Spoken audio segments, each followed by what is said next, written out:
Benavidez, Morrell, who wins? It's going to be a good fight. It's going to be a good fight. 50-50 fight. And I think that it's going to be a war. In my eyes, I see it as a 50-50 fight. These fighters, I think David Morrell may have needed, one or two more real tests before he really, build the resolve to be able to handle a guy with the ability, the power. Here's a polished version of your text with improved clarity and flow.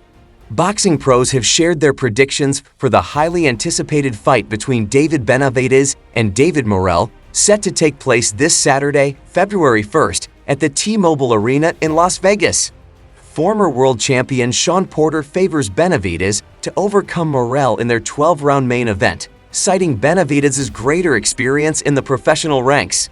Many supporters of Benavidez share this view, believing his battles against seasoned competition give him the edge over the undefeated Morrell 11-0. However, some question Benavidez's credibility in this matchup. While he holds victories over fighters like Demetrius Andrade and Caleb Plant, critics argue that Andrade was past his prime and Plant had already been defeated by Canelo Alvarez. Additionally, Benavidez's performance in his June debut at 175 Albs against Oleksandr Gvozdyk raised concerns. He struggled against the more powerful opponent, appeared to run out of gas, and showed vulnerabilities. Porter acknowledges the fight is evenly matched but gives a slight edge to Benavidez, favoring him 55-45. He expressed excitement about the David versus David showdown, highlighting Benavidez's experience and physical suitability for the 175-pound division. While both fighters are large for the weight class, Porter believes Benavidez is more naturally built for it. A crucial factor, according to Porter, is Benavidez's ability to endure resistance in a grueling 12-round fight, something Morrell has yet to experience at the professional level. He noted that Morrell's previous fight against Radivojit Kaladzik presented a different type of challenge and didn't push him through the kind of adversity he will likely face against Benavidez. This version improves readability while maintaining all key points. Let me know if you'd like any adjustments. Is that one? That's 50-50 right there. If anything, 55-45 for Benavidez. Yeah. I love David versus David. I love everything about the fight. The thing I feel that Benavidez has over Morrell is experience, is true strength.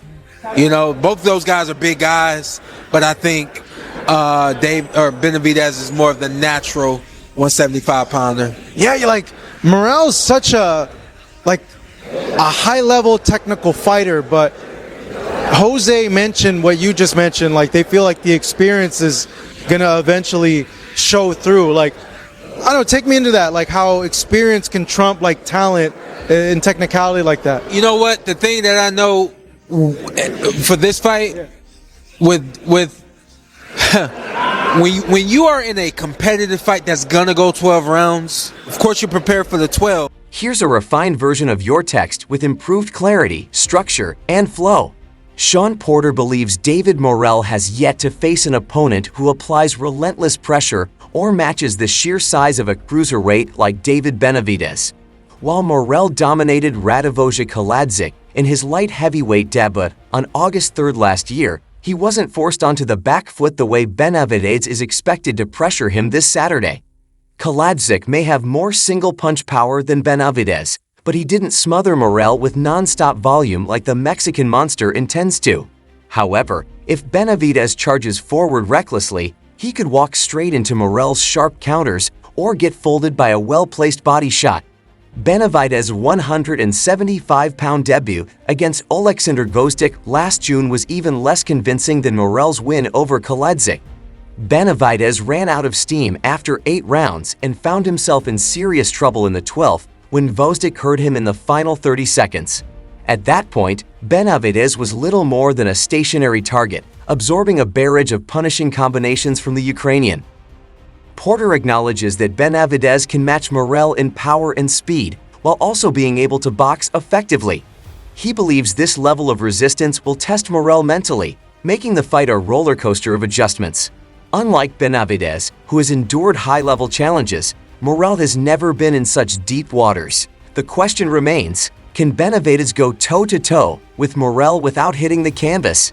He's proven capable of trading shots with smaller, aging 168-pounders, but that strategy fell apart at 175 against Gvozdyk.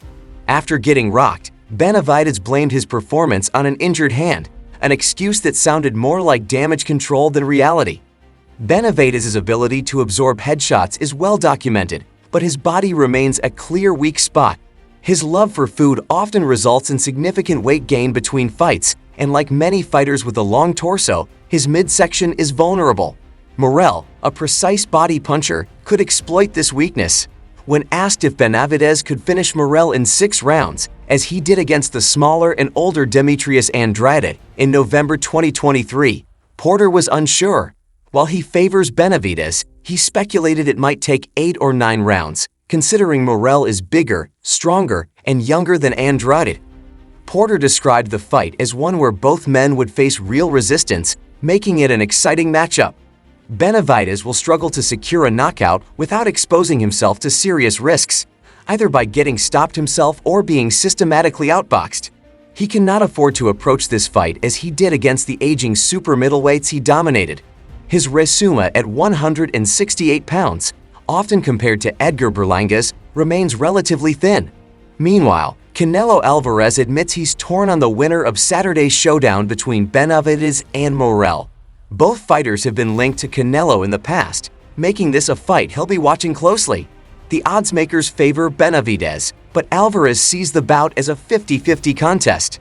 After failing to secure a fight against Canelo, who holds 3 of the 4 world titles at 168, Benavidez moved up to light heavyweight in June, defeating former champion Gvozdyk. Morrell also made his 175-pound debut last August, winning a decision over Kaladzik.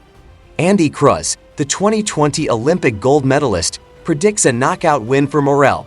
He compares Morrell's relaxed, playful style to his own and notes that Benavidez appears tense, carrying the weight of uncertainty. Watching Benavidez in training, Cruz believes the Mexican monster is aware that this fight could be his undoing, potentially undoing years of work.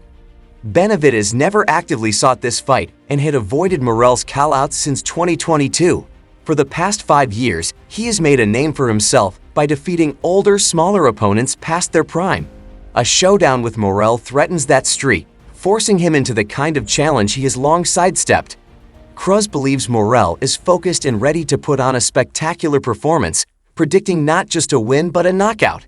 Fans, however, have rallied behind Benavidez, viewing him as a top-tier fighter. If Morrell exposes him,